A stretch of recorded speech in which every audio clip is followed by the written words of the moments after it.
अस्सलाम वालेकुम। Knowledge world में खुश आमदीद। हिटलर एक निहायत गरीब घराने से ताल्लुक रखता था। वो 20 अप्रैल 1889 को ऑस्ट्रेलिया में पैदा हुआ। इसने वीना ऑस्ट्रेलिया का दारुल हुकूमत के कॉलेज फाइन ऑफ आर्ट्स में दाखिला के लिए दरख्वास्त की, लेकिन कॉलेज के मेयार पर पूरा न उतरने की वजह से दाखिला न मिल सका। फिर 1913 में हिटलर जर्मनी चला गया और जर्मनी की फौज में एक सिपाही की हैसियत से मुलाजमत कर ली। इसने पहली जंग अजीम में एक सिपाही की हैसियत से ही फराइज अंजाम दिए, क्योंकि इनके अफसरान के नजदीक हिटलर ने कायदना सलाहियतों की कमी थी, इसलिए मजीद तरक्की न कर सका। 1919 में हिटलर ने जर्मनी की वर्कर पार्टी में हिस्सा लिया। ये पार्टी 1920 में national socialist German workers party में तब्दील हो गई। अपनी काबिलियत की बिना पर वो 1921 में इस पार्टी का चेयरमैन मुंतखब हो गया।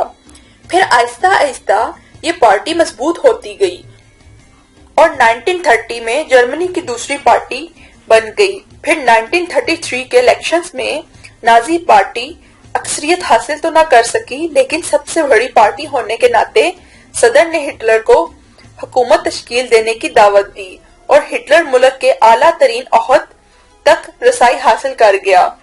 चांसलर बनने के बाद हिटलर ने अपनी पार्टी नाजी को फरोग दिया और अपने मुखालिफ को ज़ेर करने की हर कोशिश की और अवाम की हमदर्दी हासिल करने के लिए बेरोजगारी का खात्मा किया और बेशुमार तरक्याती कामों का आगाज कर दिया। अपनी कौम को इसने अपनी अहमियत का एहसास दिलाते हुए कहा कि वो दुनिया की अजीम तरीन कौम है। 1939 में हिटलर ने अपने जरहाना हथकंडे पोलैंड तक भरा दिए, जिसके नतीजे में दूसरी जंग अजीम की नौबत आई। अगर तारीख की वर्ग गर्दानी की जाए तो मालूम होता है कि हिटलर को कई हितों में मनफी नजरों से देखा जाता है, लेकिन बाज दुनिया की तारीखदान इसे एक शातिर, काबिल और ज़हीन इंसान समझते हैं। इसकी शख्सियत को करिश्माई शख्सियत भी कहना बजा है, क्योंकि वो लाखों के मजमुआ के सामने निहायत पुरअसरार तकरीर करने का माहिर था। अल्फाज हिटलर के लिए खिलौना साबित होते थे।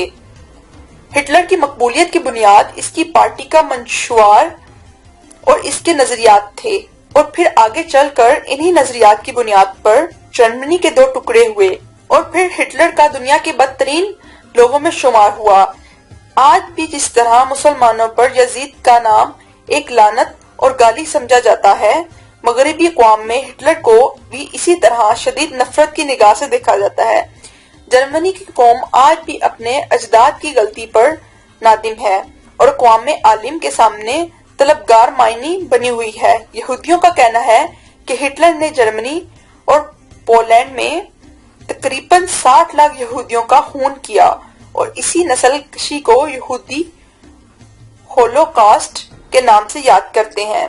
दूसरी जंग अजीम के आखिरी दिनों में 13 अप्रैल 1945 को हिटलर ने बर्लिन में अपनी जान बचाने के लिए जेर जमीन पनाह की और नई नवेली दुल्हन इवान ब्राउन को शरीक हयात बनाया, लेकिन चंद नामालूम वजूहात की बिना पर इसने अपनी बीवी के साथ 13 अप्रैल 1945 को ही खुदकुशी कर ली।